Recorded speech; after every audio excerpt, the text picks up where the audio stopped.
This show is for the sales leader who knows they have a pivotal role in driving outstanding sales results.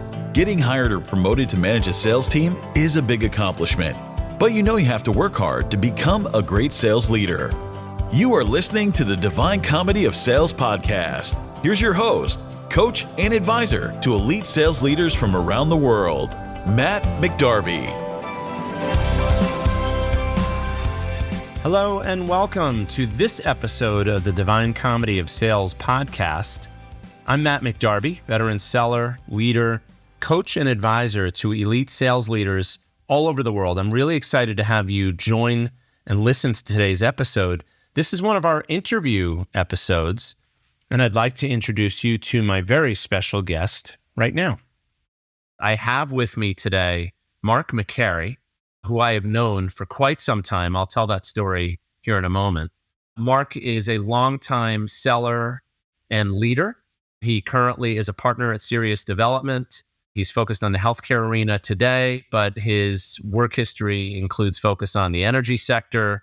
He's been in consulting. He's been in the information and media business. You name it, Mark's done it as a seller and a leader over, a couple of decades, right, Mark? Yeah. And we met when he was an up-and-comer, a high-potential new leader at a division of McGraw-Hill. And Mark, like I said, that was almost 20 years ago. Can't believe it. Amazing. Yeah. So welcome, Mark. Thank you so much for joining the show. Thanks for having me. So we're going to cover a couple of topics today, and I want to talk to you because, again, like I said at the top, you've been a bag-carrying seller, a leader, you've led a marketing function, you've been a consultant. I mentioned what you're doing today, so we're going to kind of cover a little bit of ground right up front about your focus, what you're doing in the market today, because I've always found you to be really thoughtful and kind of a student of the market, more so than other people that I know.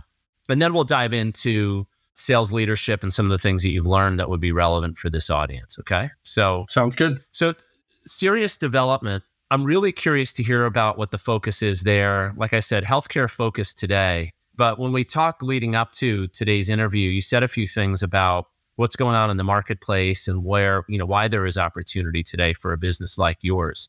Maybe just talk me through what you're focused on now and what maybe some new technology, ChatGPT, and kind of changes in the cost of capacity and data management, why there's opportunity today and what you're focused on. Sure. Yeah. There's just a lot of excitement, a lot of different changes that are happening that are really, kind of, like you said, changing the game and in the software development space, both, from a SaaS perspective and if, for those who want to create their own custom application. I think in the past, if you wanted to create your custom application, you had that $1 million budget and, I'm being a little facetious there, but a very large budget, and you would have to hire these developers for some period of time. It was a whole deal. So fast forward a few years later, and it's become a lot easier for a number of reasons. One, you've got companies like AWS, like Microsoft, Google, and others who have built these platforms, and they have these kind of plug-in items, if you will, that email engines, chat engines, things that don't have to develop from scratch, that people use over and over again. And so that's enabled us to lower costs and really take 80% of the code that's already created and utilize that for many common functions that go across industries. We're focused on healthcare, but lots of member portals, provider portals, partner portals, whatever you want to call them, have chat, email engines, have a similar interface of communicating. And it's something that us as a custom application development company can take advantage of and also give that to customers and customize it for their workflow versus, say, a SaaS company that has lots of different users and is focused on making all of those user types and company types that they have fit all of their workflows, right? There's pros and cons to each of these models. I'm not saying one model is better than the other. Depends on your situation. But one thing that has changed is that we are now able to offer a model that you can, or, software that you can own and that you can therefore own at a much lower cost than you could have in the past. You have to maintain that and some other things, but there's that. You mentioned ChatGPT and how that's coming in, and where that's coming in a couple of ways. One is on the development side. We've seen less of a need to have junior developers because basically you can just ask ChatGPT to develop code to do X, Y, and Z, and it will actually pull up the code for you. And it's usually about 80% there. And you have to know the questions to ask it. And as long as you know the questions to ask, you can reduce development costs tremendously. And then you can incorporate ChatGPT into your software, right? So imagine I just used Expedia the other day. I was booking a trip. I had to rebook it. And they partnered with ChatGPT and basically says, you need to change your booking. What do you need to do? I was like, I need to, reduce it by 2 days. So it says, so you need to change the checkout date from March 29th to March 27th. And I was like, yes. And they're like working on it. Done. That was it. I didn't have to, before I would have had to go in and clicked and selected the date, done all the work myself, right? And just did it, for me. So that's just one of the many ways that we're seeing the use. So both on the back end and on the front end for customers. Some exciting things going on there. Yeah. So those kind of new approaches to developing software, having sold generally in that industry and led in it and consulted with a lot of companies in enterprise software and SaaS and sort of everywhere in between. When I hear this, I'm like, okay, this has direct implications for how these solutions get sold. With SaaS companies, SaaS sales forces over the last several years have been, many of them sort of the steady drumbeat of product-led growth, and we've really got to be narrow in our focus. We've got to have a crisp message, all true. But that's entirely different than the kind of selling cycle you would have when you're engaged with an enterprise that wants to develop its own and own its own technology, right? Absolutely. So for those listening, that's the sort of the lens that I apply, or how I hear that. I filter this information out and I think, whoa, hang on a second. People who've been selling in as a service organizations have been selling a certain way, and the market, whether they know it or not, is going to force them to change. Yeah. They'll have to defend on, something they had to defend on before. It used to be with SaaS, it still is largely, but there's a monthly fee or an annual fee that you have, and you're usually competing against other SaaS companies, right? Now they're going to start coming up against someone that maybe over a 2-year period of time can create the same or similar product to the SaaS offering they have. And within a year and a half, 2 years, sometimes 3 years, they will have spent money on and own that software over that period of time. And it's not exactly the same. It won't be probably as full featured, but it'll be exactly what they want, maybe depending on who the developer is. But that would be something they, mentioning selling differently, how they may have not come across that before, but I would anticipate that they're going to come across that in the future. The other thing is just plugging in other things that your current SaaS company doesn't do. We do lots of add-ons. So ChatGPT will probably be one of the add-ons. They're like, I have this SaaS software, but it doesn't do X, Y, and Z, and I want it to have this interface. Can you add that in? And depending on how open that SaaS software program is, will depend on whether that you can do that or not. So if you're listening to this conversation and you're either selling or leading or both, and you're in the SaaS space, heads up, right? What's happening around you, what's going on in the marketplace means you're going to have different kinds of competition and different levels of sales capability that you have to contend with from a competitive standpoint. Probably a lot more to say about that, Mark. I might have you back just for a conversation just about that.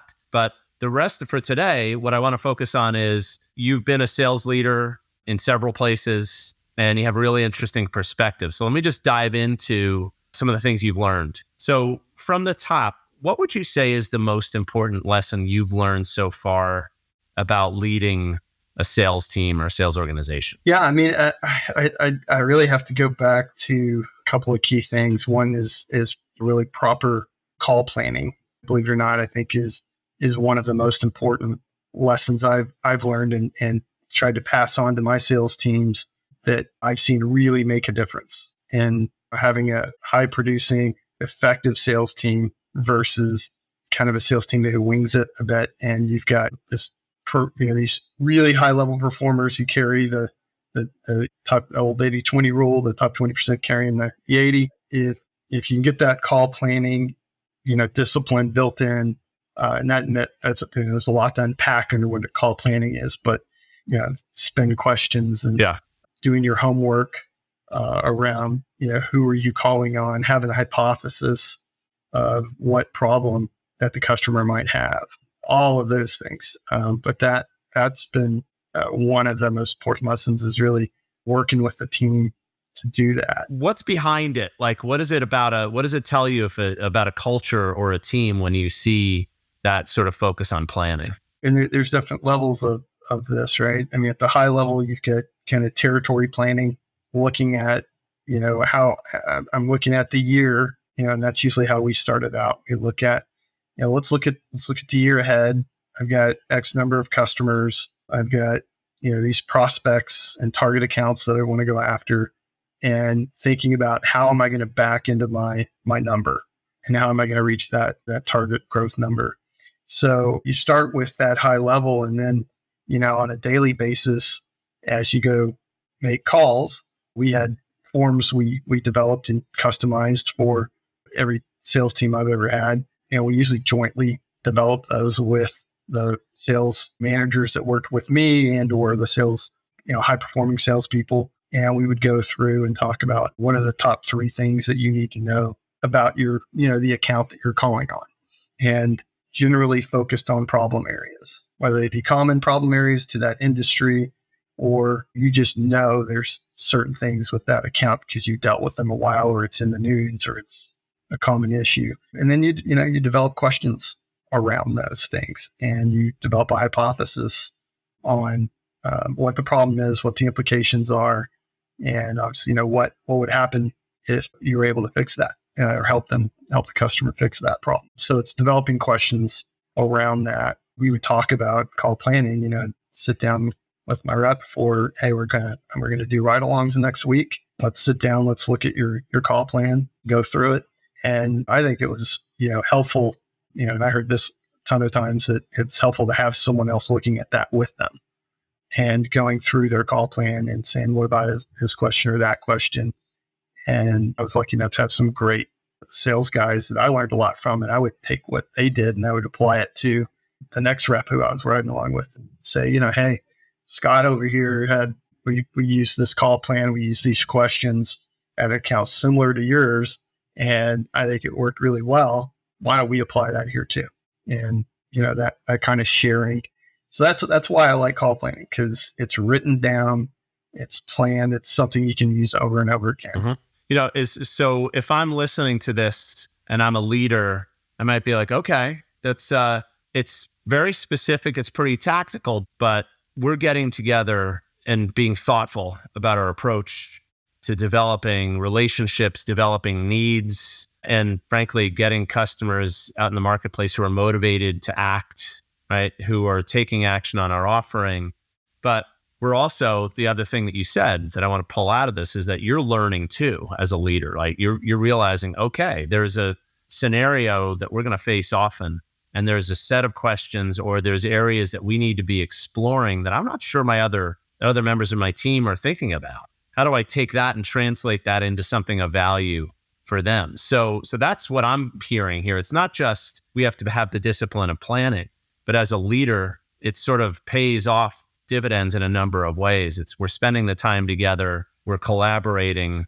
I'm also learning and finding ways to add value for other members of the team. And we're just being thoughtful together, right? Well, and if you really look at what a sales team is all about, and the sales leadership team is, how they're effective, it's building, it's one key area is building trust with your team. And I found this was another great vehicle for that, because you're planning together, you're looking at the account, you're getting your hands dirty. I mean, I've gone through lots of different sales management folks who worked with me, that some very hands off and very strategic, and that's great. And there's time and a place for that. I also think that most of the sales teams that I've worked on, the sales guys want to see you get your hands dirty with them. And I find this is, again, a great mechanism for doing that, building that trust, building that relationship, and really learning about what these guys are actually doing every day and going on those ride-alongs with them and breaking down the call afterwards. I mean, we had a coaching sheet who, you developed with you, that we used after the call. This is the call objective. These are the questions. This is what we want to do. How did we do? Let's break it down. And so that was hugely impactful. It was one of the things that I think, made our teams grow and have a competitive advantage just by having some of these tools in place that we could use to, have more effective, sales calls. It's a great example of what it really looks like when a manager rolls up their sleeves. Driving great sales results is hard. Doing it consistently is even harder. There are so many obstacles that can prevent you from becoming the most effective sales leader you can be. Find practical advice you can apply right away by picking up your copy of Matt's book, The Divine Comedy of Sales, at www.divinecomedyofsales.com.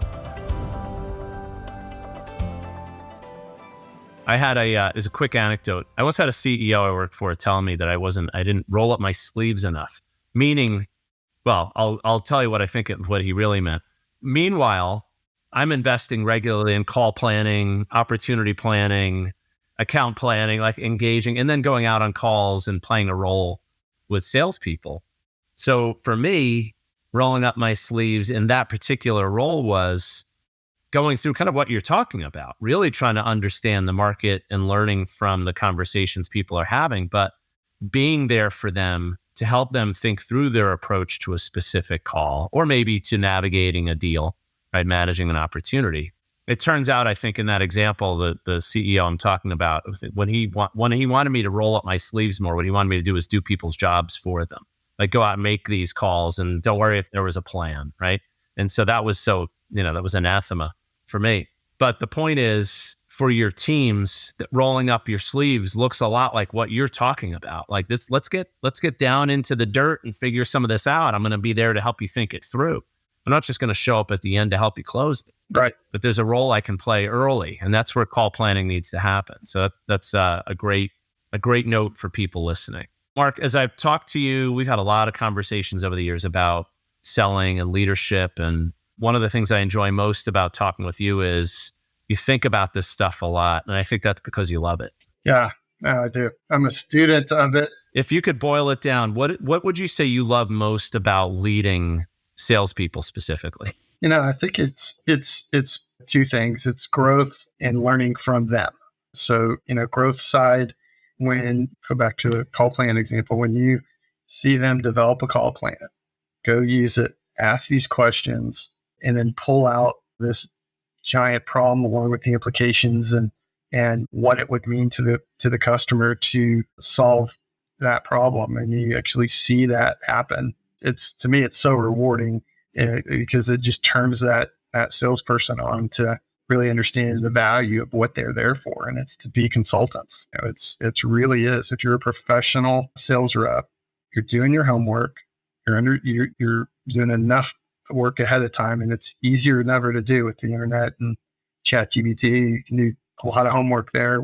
I use it. I'm using it a ton to research clients and what they may be up to and some of the trends that are going on, and walk in with these really pointed questions around a problem that's highly relevant to these customers, and then being able to tee up a really meaningful conversation around how your product or service can help them. So that's been huge. And then on the learning side, just seeing different styles and approaches for that. I had a guy, I'll call him Johnny. He had a lot of confidence in what he could bring, and he did his homework, and he would really challenge his clients in a way that I hadn't seen before. And it would not be my approach because it's not my personality, but it's his, and it works for him. Mm-hmm. And he was able to basically use our own data that we had on this market and just show this customer how they were failing completely And he just said it to them. I was like in that call going, oh my God, what, Wow. It was very uncomfortable, but he was so comfortable making customers uncomfortable that they came around to being comfortable to talk about it. And they'd come out and just spill the beans. Yeah, we suck at that or whatever. And And like I said, not everybody can pull that off, but that was one of the things I learned, that made me not only with my own sales when I would sell, but with others to challenge them a little more, to have these real conversations with customers and get at a problem and don't be afraid of it. Don't dance around it. I think we dance around it too much. So. Yeah. That's, there's a thread here, and I'm interviewing other people, other sales leaders, people that I've come across over the years. And so far in a few of the conversations, there's a connection between something you said and something I've heard from a few other people, which is it's not only as a leader, when I'm investing in sort of coaching and developing others, I love seeing people grow. Certainly. That's really rewarding. Right. But I'm also getting something back. I'm learning along the way. And that's the thing. I think everybody gets the first part, right? It's rewarding to help somebody else achieve something they otherwise wouldn't. It's the, what am I getting back? Which isn't necessarily why you go into the role, right? But the people that I know who are the best leaders always say some version of that when I ask them, what do you love about this work? It's like, I'm learning. Yeah. I'm always learning, but if I can learn from the experiences and the approaches that other people try and, where they succeed and where they fail, that's enough for me. I won't tell anybody that because I like all the other perks of the job. But if I can just be learning, then I know I'm developing because I'm seeing all of these different things. And that was my experience too. Like I've learned a ton from people that I've coached and developed over the years. And they say you learn things really well by teaching them. And sometimes it's in the process of preparing to teach, but it's in the process of watching someone else learn. You're like, whoa, wait a minute. I had no idea she was going to do that with what we talked about. That was really cool. Yeah. No, I think that is huge to see how people can take what you're talking about with them and what you're working on with them and put their own spin on it. And it's hugely rewarding. And it's obviously something that I think as a sales leader, you have the pleasure and the, ability that few people have to share those things with others. And I think in sales and sales leadership, to me, is a little unique because you get to know your salespeople really well.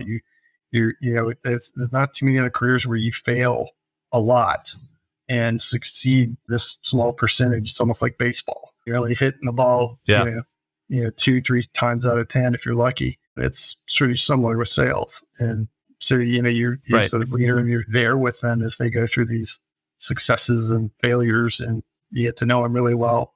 You get to build that trust, and then, you learn a lot together, and you should. Yeah. Yeah. Mark, this has been fabulous. Yeah, I've enjoyed it too. I'm going to summarize a few quick ideas for people listening so they can kind of grab some of the things you've shared from your experiences. And before I go there, I want to say thank you for giving the time. It's been a great conversation. I really appreciate it. And I have a feeling I'm probably going to have you back because we're going to have more conversation about what's going on in the sales landscape. So if you're open to that, I'll be back in touch. Absolutely. Very good. Well, thank you very much, Mark, for the time. Really appreciate it. Great. Thanks, Matt. I want to thank Mark McCary again, currently partner at Serious Development, longtime friend and colleague over the years. He's such a pro. So I'm just going to highlight a few things that we heard from Mark. And again, like in other episodes, the call to action here for you listening to the show is let's think about some of the things that Mark shared, some of the things he's learned about leading salespeople, some of the key approaches he's taken. Let's think about how they apply to your world. And that's something that I will leave with you. But before that, let me summarize a few things that we heard. When I asked Mark about key lessons he's learned, he went straight down into something very specific, which was the impact of proper call planning and planning in general. And when we dug into that and we looked at what does that really indicate, right? Because it's not just about planning calls, but something about what planning calls implies about our culture, about discipline, about our approach and how we work together. And that's really what Mark described to us, that when we go to the trouble and we can make planning a regular part of how we work as a team, it's certainly an indication of the fact that, number one, we're thoughtful. And that comes through loud and clear when we're engaging with our clients. We've actually thought about this. We have a plan. We know what questions we want to ask. We know generally what we're going to propose as a next step if this conversation goes well for you. So I thought that was really a key thing. He also said one of the things that he loves about the role is he loves the growth, meaning others' growth, but he also loves learning from his people. We've heard that before, right? There's a connection between what Mark said in a few of the other interviews that maybe you've already listened to or that are to be published that you'll hear soon, that great sales leaders are learning all the time. It's not a one-way street where they are teaching their people and they're not getting anything back. They're not learning. And to the contrary, in Mark's case, right? He's like, I learn from my people every day. And I know for a fact, having observed him in many different scenarios over the years, that he takes that learning and he applies it, right? So he's gotten progressively better and better over the years and more effective as a leader and as a seller based on what he's learned.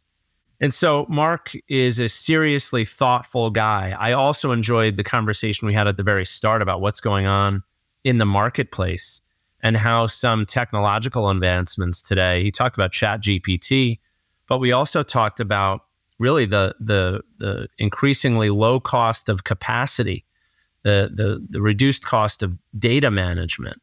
So companies that maybe have been considering as a service offerings for the last few years can finally look very seriously and handle investments into building their own software, very specific to their environment. Technologically speaking, I can't speak to the difference between one offering and another, but I do know what that means for professional sellers, that the game is changing right now. It's spring of 2023. If you're listening in this season or in the future, you may already be feeling the effect of changes to sales based on expectations that clients have of what technology can do for them. And that's really what Mark was trying to point out. So he's such a great guest. I'll look forward to having him back perhaps in future episodes. In the meantime, the challenge is, what can we take from what Mark has learned and the discipline that he applies to planning with his teams and apply it to your world? This is Matt McDarby, author and host of the Divine Comedy of Sales podcast. Thank you so much for joining us for today's episode. I will look forward to having you join us. See you soon.